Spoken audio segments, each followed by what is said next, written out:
In November of 1891, Margaret Thornhill, a 32-year-old widow, faced an impossible choice. Her husband's family gave her 30 days to leave the only home she had ever known. They wanted the land back. They said she had no claim, no children, no income, no value. Her farm was 19 kilometers outside a tiny settlement called Ember Ridge in northern Wisconsin. Winter was 3 weeks away. The property was 35 hectares of mixed woodland and pasture. It had a small single-room cabin with a stone chimney, a woodshed, and a little barn that leaned slightly to the east. Most people in Ember Ridge thought Margaret would pack her bags. They figured she would go south to Madison or Milwaukee, or maybe beg for help from the church. But Margaret didn't leave. She stayed. And what she did next became one of the most remarkable survival stories in that county's history. Margaret's husband, Thomas Thornhill, had died the previous spring. Pneumonia took him on April 14th. He was 40 years old, strong as an ox, but the sickness killed him in 6 days. His brothers arrived within a month. They carried legal papers signed by their father. Their eyes were cold. They looked at Margaret like she was already gone. They told her the deed had always been in Thomas's father's name. They said Thomas had only been a tenant. And because she was a woman with no blood relation and no children, she had no legal right to stay. When Margaret refused to go, they stopped delivering firewood from the main family plot. They stopped sharing grain from the mill. They stopped acknowledging she even existed. The neighbors whispered. Some felt pity for her. Others thought she was a fool, chasing pride. A woman alone on frozen land with nothing but a small woodshed, a single Holstein cow named Bess, and 14 chickens. She had no money saved. No relatives lived within 320 kilometers. Winter in northern Wisconsin could kill a healthy man in under 3 hours if he wasn't prepared. The record low in Ember Ridge had been negative 39 degrees Celsius, recorded in January of 1888. People still talked about that winter. 4 people froze to death. How could a woman with nothing survive a deadly Wisconsin winter alone? Margaret held a secret no one in town knew. Her father, Joseph Weir, had been a coal miner. He worked deep in the earth in southwestern Pennsylvania for 18 years. He descended into shafts 90 meters down. The air was thin there. The dark was absolute. He taught her something most people never learned, how to use the earth itself as a furnace. When she was just 15, he showed her how miners survived cave-ins. They would dig small survival pockets. They used their own body heat and the thermal mass of stone to stay warm in freezing conditions. He taught her that certain types of clay-rich soil could insulate better than wood, brick, or even wool, he told her once, sitting by a winter fire. Cold kills fast above ground, girl. Wind strips the heat right out of you. But 1.8 meters down the earth holds between 13 and 21 degrees Celsius all winter long. It doesn't matter if it's January or July, the ground remembers warmth. She never forgot those words. Now, 23 years later, she would bet her life on them. Margaret started digging on the 3rd of November, 1891. She picked a spot right under the woodshed. It was a simple structure, 3 meters by 3.6 meters, resting on. The shed went up in 1884. It held chopped firewood, tools, and a small grinding wheel. The ground underneath was a mix of sandy loam and dark, rich clay. It was still soft enough to break with a spade, but just barely. The clock was ticking. In less than a week, the frost line would drop. The earth would turn hard as iron. She had no time to waste. She worked during the day, taking 2-hour shifts to avoid getting too tired. One wooden bucket at a time, she pulled out the soil. Each load weighed about 5.4 kilograms. She scattered the dirt deep in the woods behind her property. No one would see the fresh earth. No one came by. No one asked what she was doing. The nearest neighbors, a Swedish family called the Lundgrens, lived 2.4 kilometers south. Margaret worked alone. Her hands blistered. Her back ached. Her breath fogged in the cold air. Within 9 days, she had carved out a chamber. It was 2.4 meters long, 1.8 meters wide, and 1.5 meters deep in the middle. The walls were raw earth, smooth and straight. Her spade packed them tight. The woodshed floor above became her ceiling, held up by the original beams. She made those beams stronger. She added 2 more crossbars.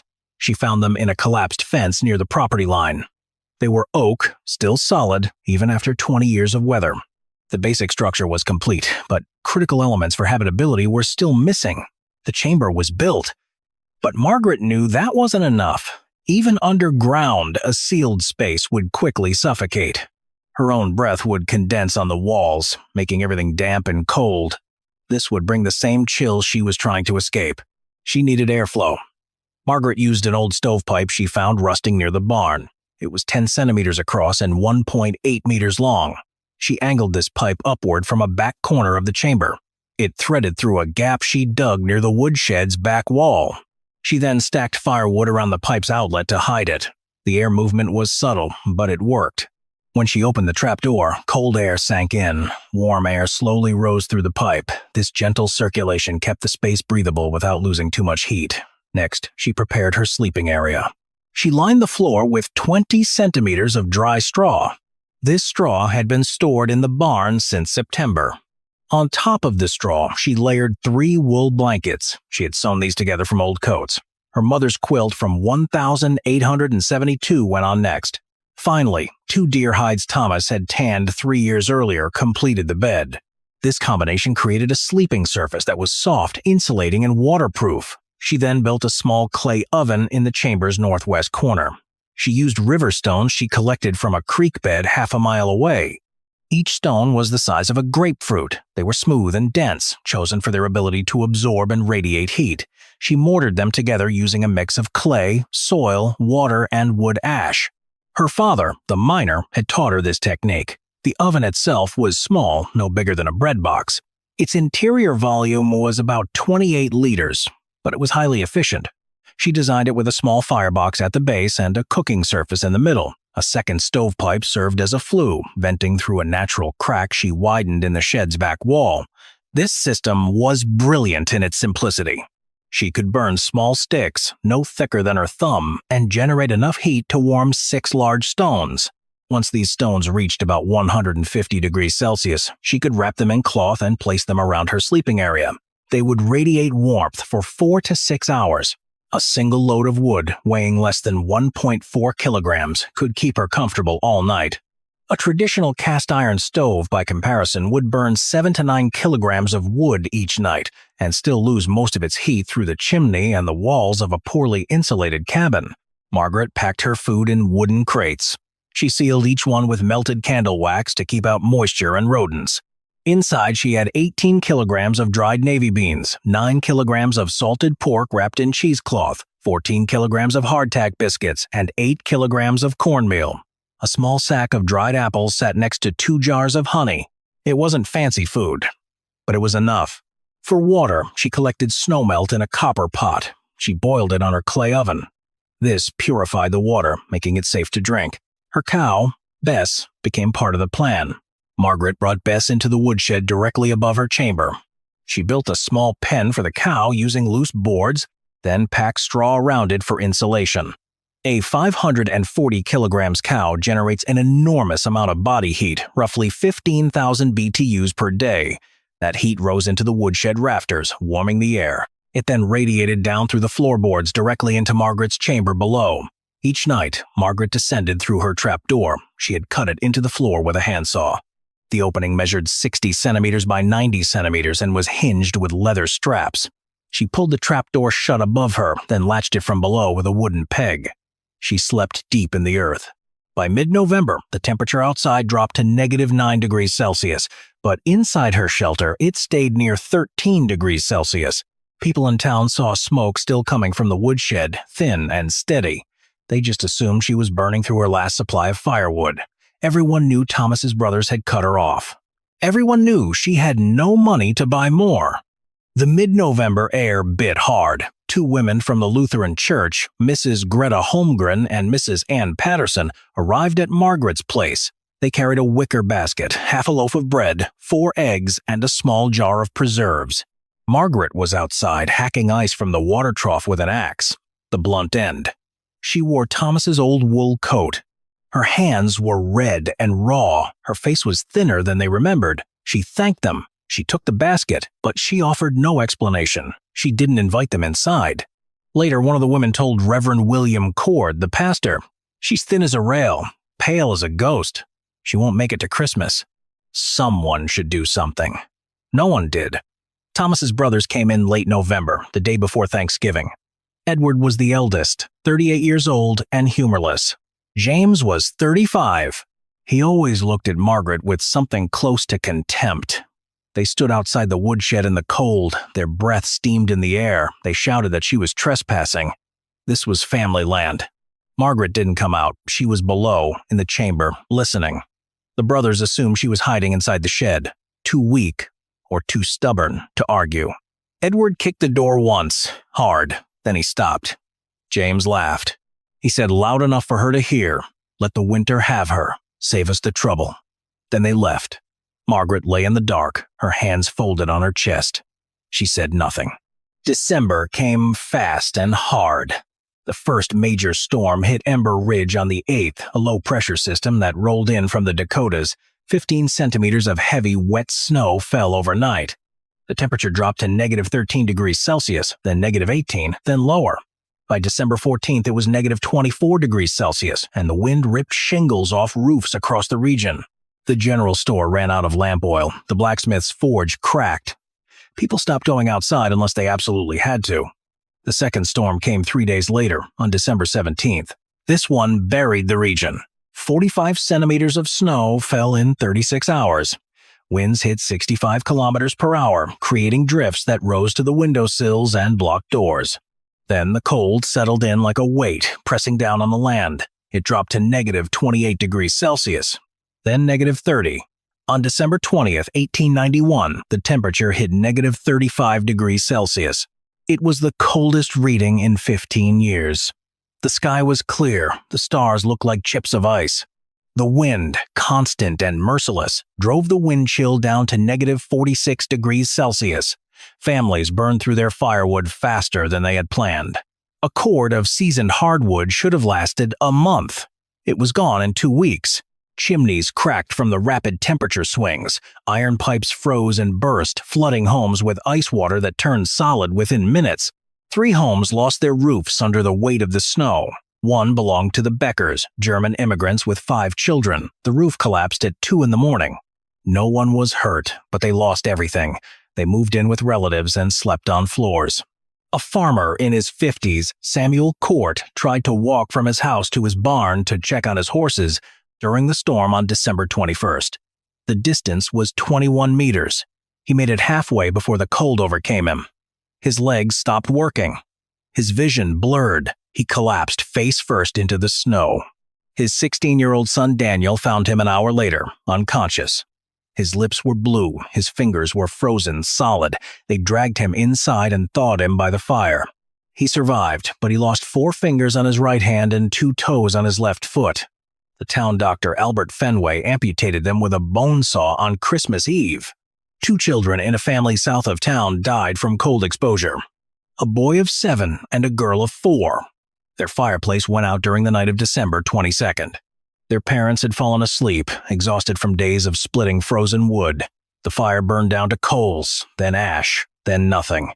By morning, the inside of the house was negative 11 degrees Celsius.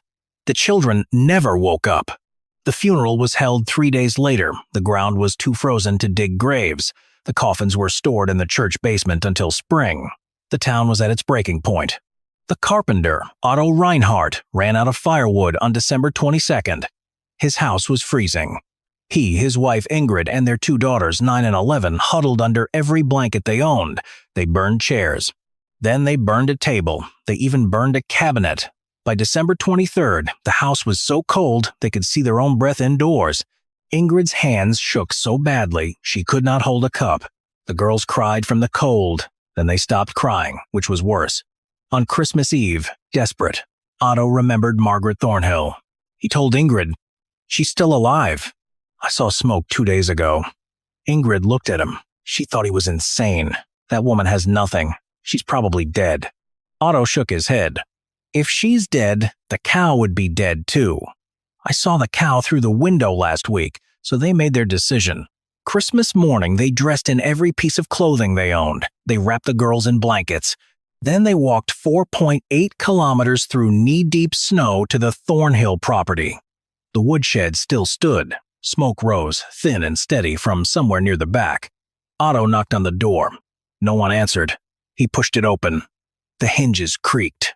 Inside, Bess, the cow, stood calmly in her pen. She chewed straw, her breath steamed in the air. The woodshed smelled like animals, earth, and smoke, but it wasn't frozen. It was warm, warmer than Otto's own house had been in a week. Ingrid gasped. The girls stared. Then Otto saw the trapdoor in the floor. Margaret emerged slowly. She climbed up through the opening with a tin lantern in her hand. She was thin, thinner than before. Her hair was tied back. Her face was smudged with soot, but she wasn't shivering. She wasn't frostbitten. Her eyes were clear. She looked at them, at the two shivering girls, at Ingrid's trembling hands. She said quietly, "You're cold." It wasn't a question. Ingrid started crying. Otto tried to speak, but his voice broke. Margaret set the lantern down. She said, "Come." She brought them down into the shelter. It was cramped. It was dim, lit only by the lantern and the faint glow of the clay oven. The ceiling was low. The walls were bare earth. It smelled of clay, smoke, and dried herbs. But it was warm. The Reinhardt family stood stunned. They felt heat for the first time in days. The stone oven radiated warmth like a living thing. The walls absorbed it and held it. The earth itself was a buffer against the cold.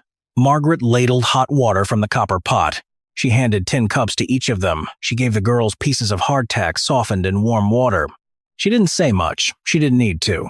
The family stayed for 2 hours. They warmed themselves. They thawed their hands and feet. They drank water. They ate what little Margaret offered. When they finally left, Otto looked at her. He said, "Thank you. I'll remember this."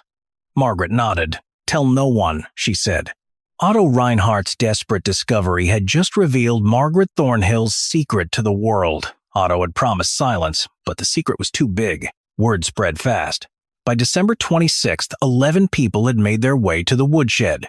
Margaret never turned anyone away. She brought them down in shifts, letting them thaw by the warm clay oven. She gave them heated stones, wrapped in cloth, to carry home. She shared what little food she could spare.